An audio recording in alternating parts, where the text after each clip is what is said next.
Money Sense, bringing an informed financial perspective to the Cayman community. Morning and welcome to Money Sense. I'm your host, Neville Hicks.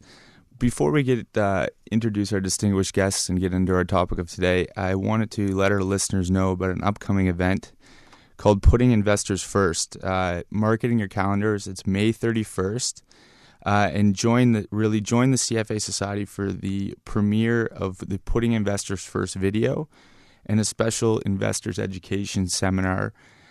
This is free for the public and will be a great event. It's our second annual Putting Investors First event that will really talk about investment risks and is really catered to kind of the general population. So I do ask you to check it out. Registration is free. Please, to register, go to www.investorsfirst.ky. That's www.investorsfirst.ky. On to our show now. We have a very distinguished guests here today. Starting off with Minister of Financial Services, Commerce and Environment, Honorable Wayne Penn. Thank you for joining us, Wayne. Good morning, and pleasure to be here with you. We've got Managing Director of CIMA, Cindy Scotland. Thank you, Cindy, for joining us. Good morning, and thank you for having me. And we've got another familiar face to the show, certainly he's been on here quite a bit. We've got the CEO of Cayman Finance, Jude Scott. Welcome, Jude. Thanks, Neville. Always a pleasure. So with this kind of star-studded lineup, bringing together private sector with Cayman Finance, government with the minister, and CIMA, the regulator, with Cindy.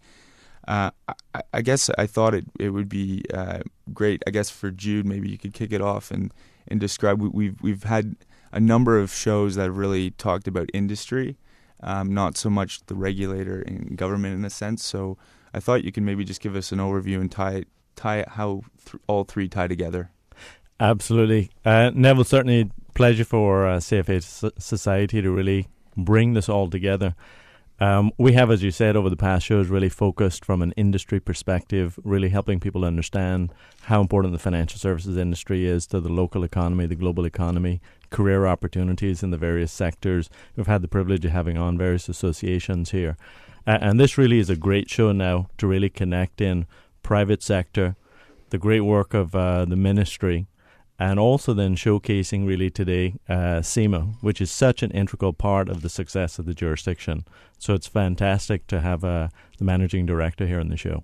Great. And Cindy, I guess for our audience, what CIMA seems kind of like this mysterious, I don't know if you want to call it dark hole that is there, but can you just give an overview as to kind of what CIMA's roles and responsibilities are? Sure. I hope we're not seen as a dark hole. Blinding light. But Blinding light, sorry. Certainly, CIMA is the primary regulator for the jurisdiction's financial services, and that includes entities such as banks, trusts, investment vehicles such as mutual funds, insurance companies, insurance managers, agents, brokers. So we cover basically anyone that's considered to be doing relevant financial business within the islands.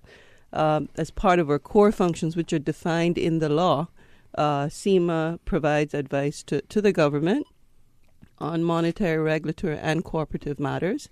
We also cooperate with international, other relevant or equivalent regulatory agencies from a consolidated supervision standpoint, so the ability to share information to assist other regulators and have them assist us. And also, on the other arm, we're responsible for the issue and redemption of the Cayman Islands currency. So in a nutshell, that is what CIMA does. There are two, you could sort of put it in two forms. There's the policy side, and then there's the licensing and enforcement side. So the licensing being allowing people into our markets, and the supervisor side and enforcement being the ongoing supervision of those entities, and then taking in enforcement actions when necessary. Certainly. And as far as the relationship with government goes, CIMA is funded by the government itself. Right. How does that relationship happen across CIMA and government vis-a-vis policy, or steps with the private sector. Right. But SEMA, international standards mandate that we be an independent agency. Having said that, that doesn't mean that we operate in a vacuum. Now, we have to be independent in terms of hiring, licensing, enforcement, or budget. But policy issues are not about SEMA, they're about the jurisdiction. So to that extent, there needs to be a relationship and a real solid relationship between SEMA and the ministry, where you're able to discuss those policies, talk about the impact, the likely impact. We've developed that relationship over the years, and I'm proud to say that, you know, we thoroughly enjoy that, because we get to hear, before we take decisions, what would be the government's view on it? Does it have an implication for the government? Do we need to factor that in? Part of that also is consultation with the industry. Our law mandates that whenever we're going to issue a statement of guidance, a statement of principle, a rule, that we must consult with the industry. And the industry usually has 30 days to come back with their comments. Now, that's very important, because when taking such a decision, which will have far-reaching effect, it's best to have all everyone at the table before you. And so we find that not only the consultation, but small working groups that comprise of SEMA, the government, and the industry is key to our success. And Minister, how, from your perspective, obviously there's quite a bit on your plate. How do you view, I guess, SEMA in your roles and vis-a-vis the economy here in Cayman? Well, they're certainly a very critical part of the equation. You know, as the regulator, they ensure that there's stability. They ensure that there's credibility. Certainly. And our interaction with SEMA, as Ms. Cindy has outlined, is essentially, while they may be operationally independent in terms of application of the existing laws and regulations, we provide policy perspectives overall.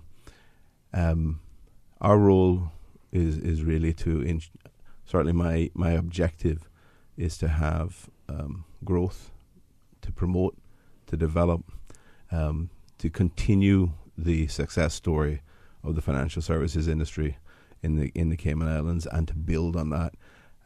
There are always ongoing challenges, and we have to interact. We have to all work together. The ministry has to work with industry representatives. So we have Cayman Finance and many other more specific professional associations and otherwise that sometimes we interact with. And on the other hand, we interact very closely with SEMA as a regulator, and we all have to work together to ensure the success of the industry and the success of Cayman as a jurisdiction. So that's something that we take very seriously, and we've had a great relationship, I think, on the Cayman Finance side and otherwise in a wider sense. We have been significantly improving the relationship, the amount of interaction, and similarly we have enjoyed a very good relationship with SEMA. Cabinet itself appoints the board for SEMA.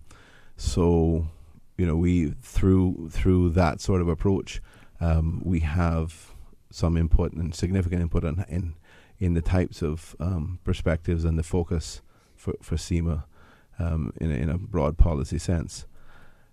So, you know, our role is to make sure that everything works properly and works well, and we have stability, we have credibility in the system, and that everything is being done as in accordance with the international standards, best practices, and our own high standards, frankly. Certainly.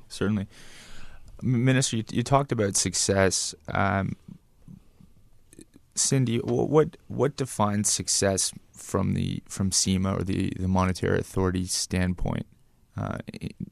Do you measure it, or how do you, after the year, go, yeah, that was a good year, we've accomplished what we want to accomplish? Right. But there's operational success. So from that perspective, we look at These were the targets we set at the beginning of the year. Did we reach those?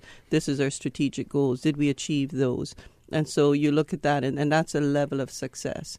But for us, the bigger picture is that CIMA's success is the success of the jurisdiction, not CIMA and whether it meets the key target indicators, but have we contributed to the overall growth of the country? As the minister noted earlier, a key element in getting business to this jurisdiction or any jurisdiction is going to be the regulatory framework, how well it's regulated, access to the regulators. And so for us, you can measure success in many forms. You can measure it by the number of licensees. Have they increased? Have we licensed more? For us, we also look at the quality of those licensees. So are we getting the right people that we want?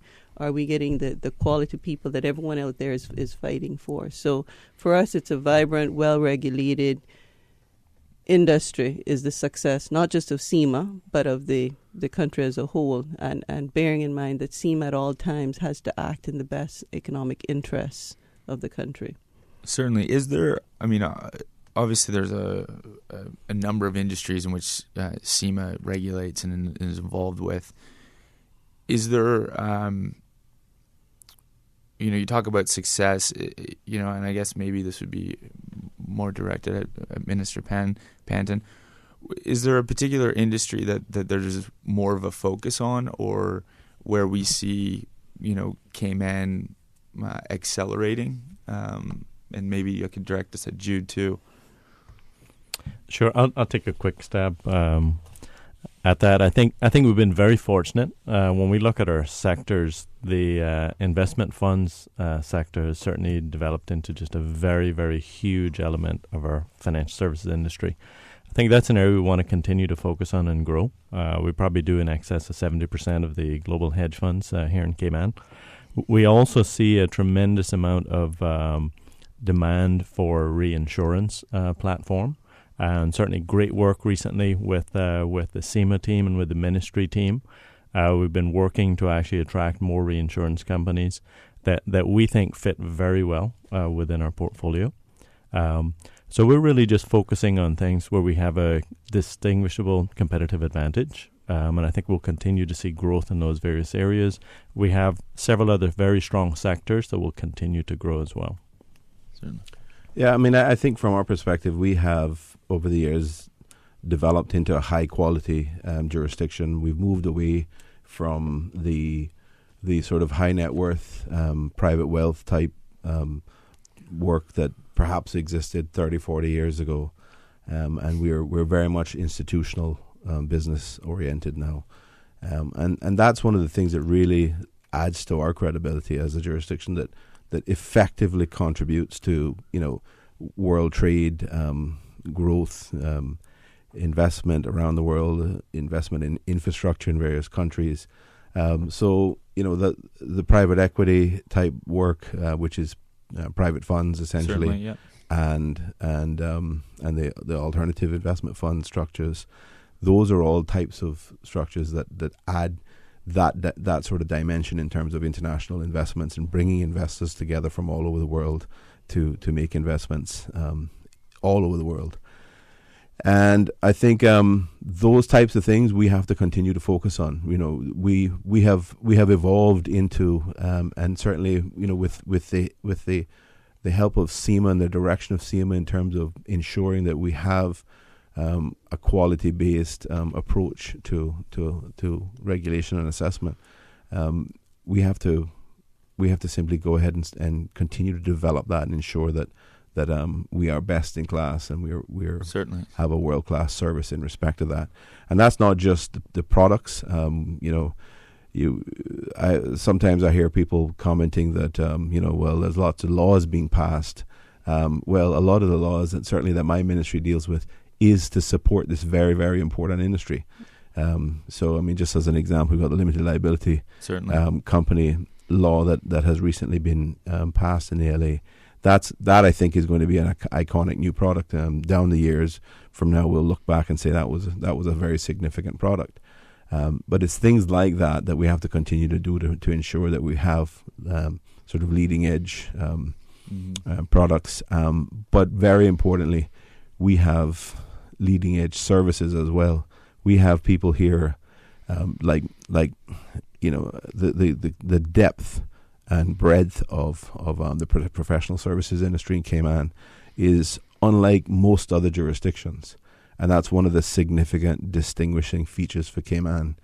Whether it was in my previous life in the private sector as a managing partner of a law firm with global operations, or in my current role as a minister, traveling around in the different jurisdictions that and financial centers that engage with Cayman, that's one of the things that people raise very often.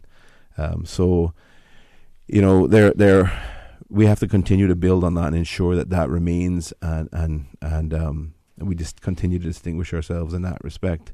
But there are other areas. Jude mentioned reinsurance. That's something that we are very focused on as well. Trying to create the right environment and push and promote that. These things sometimes they take time, and it's you have to build incrementally, and then you get some traction. And markets are driven by people, and people are driven by emotions, and they tend to, once you get some momentum, that continues to build if you're doing all the right things and you're adding all the right bits into the equation. And I think that's what we have to continue to do, and that's what we're focused on doing right now. We need to have, as I said, we've moved away from that, from the models that other places tend to focus on in terms of high volume and low fees and that sort of approach. We're very much quality focused, institutional business focused, and the more we can build in terms of substance and depth to our industry, and making sure that a lot of the services that are involved are provided here, the better off we're going to be. So that's one of the things we want to focus on as well, to make sure that we don't have any leakage in that respect. I mean, we recognize that we live in a very competitive world, and we have to ensure that we meet the needs of competition. And absolutely. We're just going to take a quick break, but please join us for this enlightening discussion between government, the regulator, and private sector. Welcome back to Money Sense. I'm your host, Neville Hicks. In studio, we have Minister of Financial Services, Honourable Wayne Panton, Managing Director of SEMA, Cindy Scotland, and CEO of Cayman Finance, Jude Scott. Following on our conversation before the break, Mr. Panton was talking about Cayman and some of the benefits it's seeing. Jude, as far as threats go, we've seen, I guess from a numbers perspective too, we haven't seen the growth we've seen in certain sectors. Do we see Cayman being challenged? What are the challenges really right now that are facing Cayman? And there's certainly a number of them that are out there. Absolutely, I would say there are hidden challenges. Big one is complacency. We've been so very successful over the years, making sure that we continue to focus on being best in class and focusing on quality. And there are external factors as well. You would have seen last week really the great work of the ministry and government over in the UK. Cayman Finance was there as well. There are lots of international initiatives, and in many cases driven by NGOs, who are really seeking to discredit or change the economics of the success of financial centers like ourselves. And I think we have to continue to take it very seriously. We do play such a critical role in the global financial economy that it's essential for us to continue to be very successful. When we look at the various models in our sectors, they have been very successful. They've delivered tremendous value in the global economy. What we haven't done in the past is really messaged effectively around that to help the world understand, to help the different economies really appreciate the value that we bring. Certainly. So while these threats exist out there, in some cases there's going to be perhaps consolidation that we see in various sectors around the world.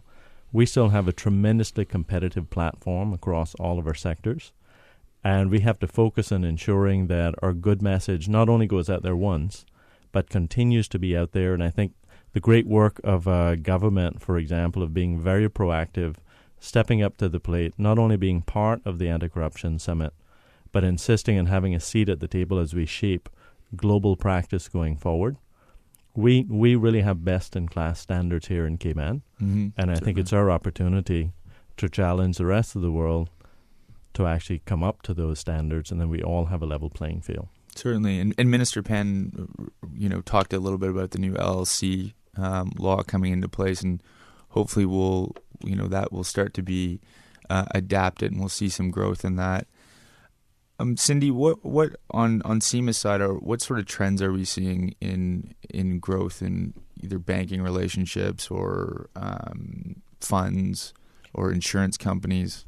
Some are pretty stagnant, but in terms of growth, what we're seeing isn't anything unexpected. And we don't only just look at our own figures, but we look at comparative jurisdictions and try to see, well, are they trending in the same direction?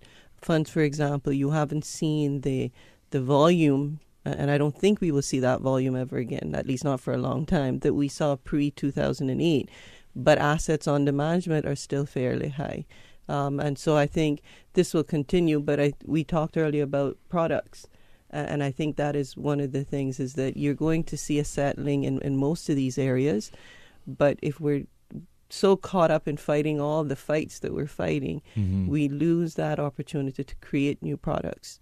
Mr. Panton referred earlier to the expertise that we have here. We're known to have some of the brightest and the best.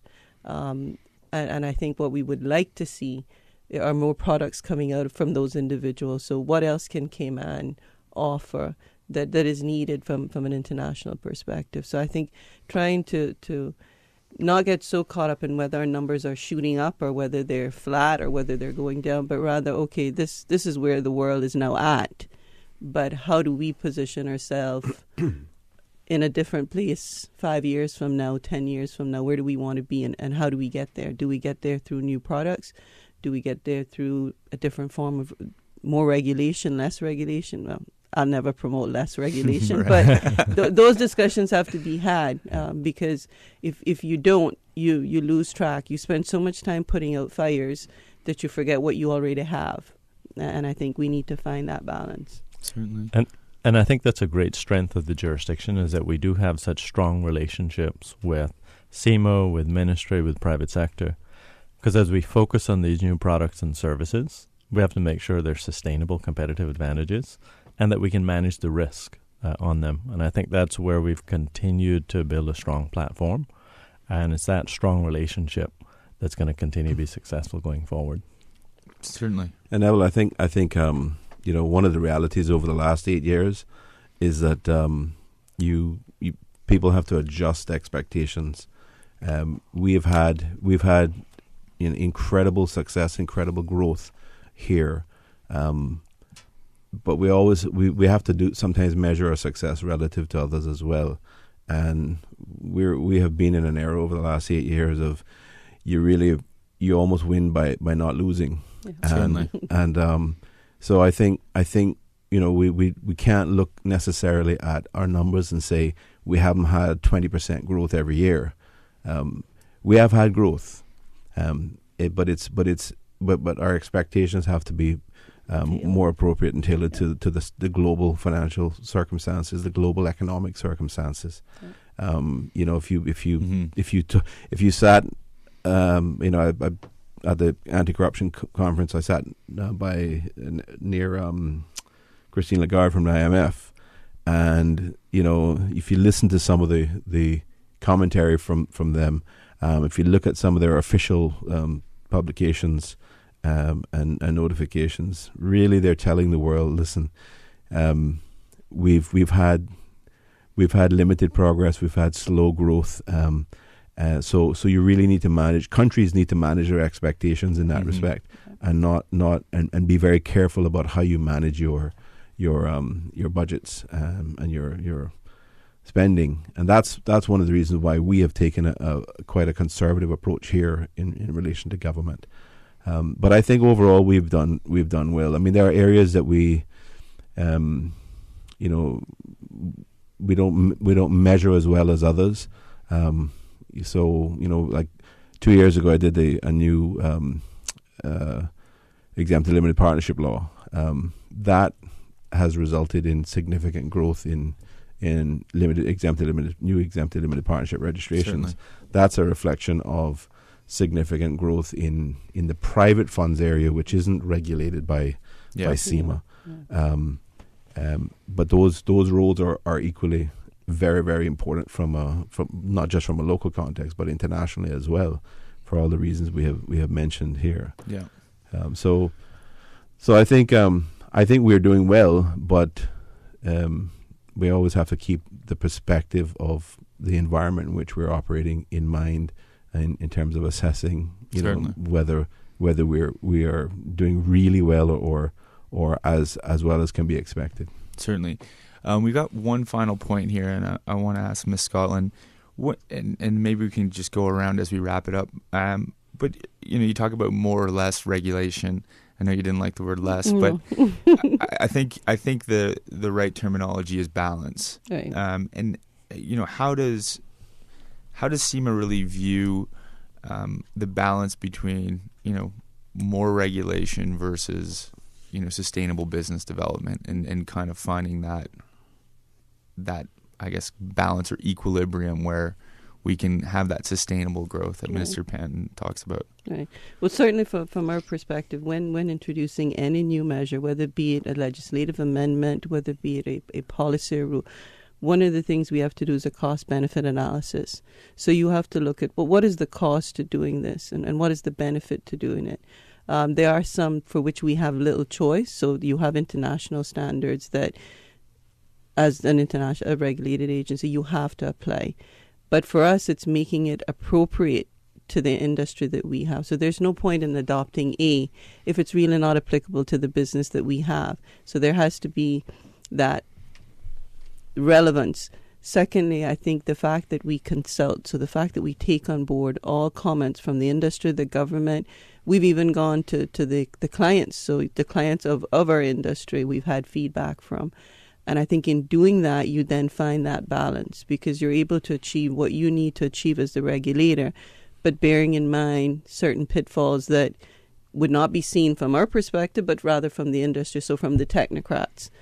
So I think that consultative process. Certainly. Now, having said that, we don't always agree. You will find that the industry will say, well, we don't think this because of this, and we'll say, well, thank you, but we still think we need to do it. And sometimes we have to agree to disagree. But I think that relationship, that feedback from all parties, all key stakeholders, is what allows us to find that balance. Certainly. Yeah, I agree. I mean, it's about relevance. It's about what's reasonable, rational, and importantly, proportionate and appropriate. I think we've been very fortunate. You'll have seen sort of a tagline that we use, excellence, innovation, and balance. And I think that's really just credit to sort of the grouping that you see around the table is industry, ministry, and the regulator working together to deliver on the excellence, continue to focus on innovation. We have a very diversified industry sectors as it is. And then as you rightly said, and as Ms. Scotland said, making sure we strike the right balance. That's what's going to ensure continued success. Certainly. Well, on behalf of the CFA Society and Money Sense, we'd like to thank each of you for joining us this morning. Thank you for having me. Thank you for having us. Thank you very much. It's been a pleasure. Money Sense is brought to you with the support of OneTradeX. OneTradeX, the Cayman Islands' #1 choice for online brokerage.